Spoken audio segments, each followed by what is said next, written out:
welcome back to Andy's Seams and Pockets.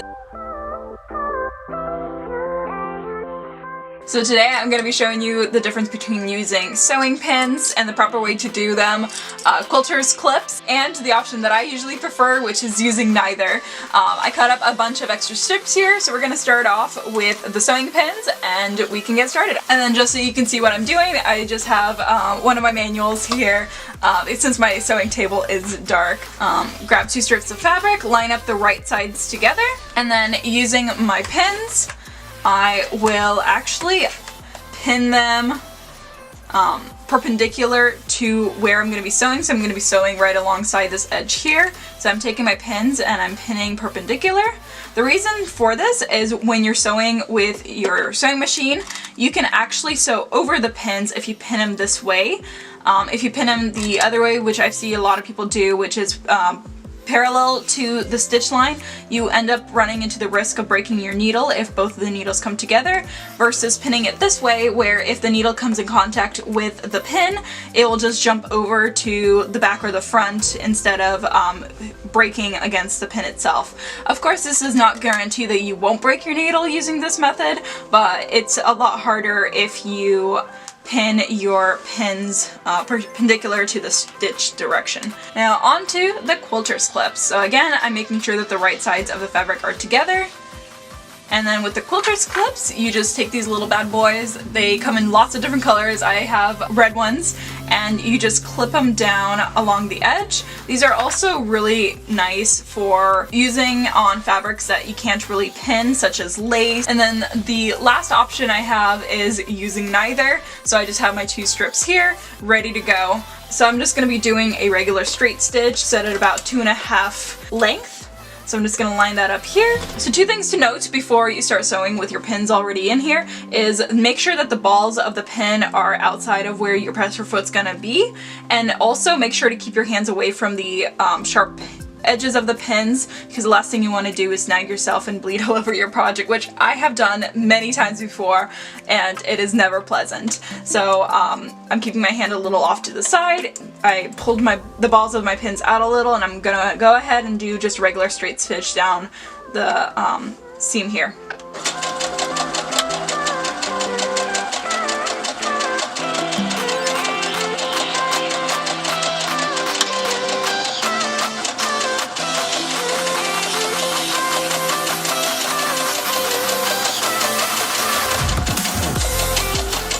So here we go. One thing that I find is no matter how straight I sew with sewing pins, it always ends up moving because of jumping over those pins. You can also remove pins as you go along. So let's move on to the second one. So here we have the Quilters clips.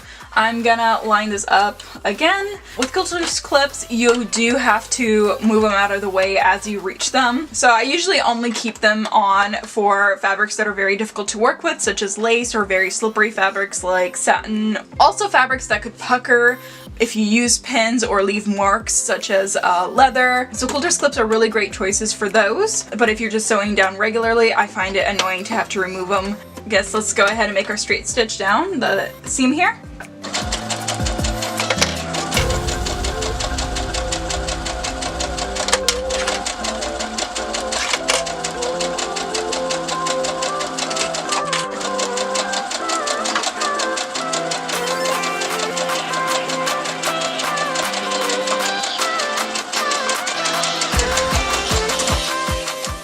As you can see, because I was removing the clips, the seam ended up being a lot more straighter than the one from the pins. It doesn't have as much of those little like puckering jumps as the pin ones do. I'm going to clip a clip to the top of this, and then I'll show you my very favorite method, which is using none of these. Now, one quick thing to note before I sew this is I don't never pin or clip.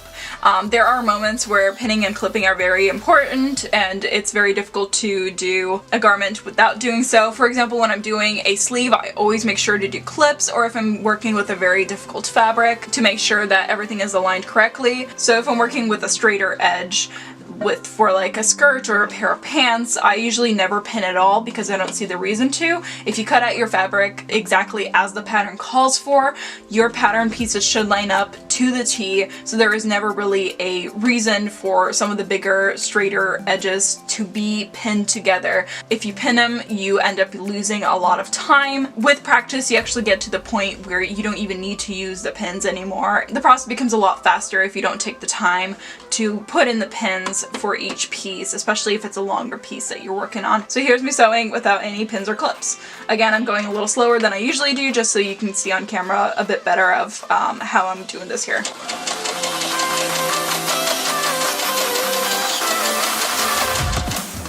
And one thing that I do when I do sew without any pins or clips is I make sure to align the fabric as I go along. This is usually unnecessary to do if you pin or clip, but since I don't have anything holding the pieces together, the last thing I need is for them to separate when I'm coming down.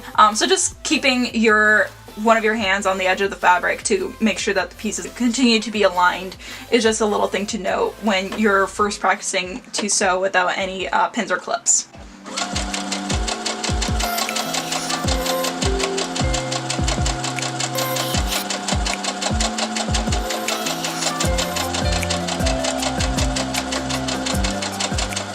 So here I have all 3 samples laid out. This is the pin one. You can see that in some areas it jumps a little from where the pins were pinned to the fabric. Again, you can counter this a little bit more by pulling the pins out. The issue I find with that is oftentimes you can stab yourself in the process of doing it, and it's also a big stop and go kind of motion, so it's not a very smooth sewing experience. With the clips, you can remove them a little faster than you would a pin, and you don't have the issue of hurting yourself in the process.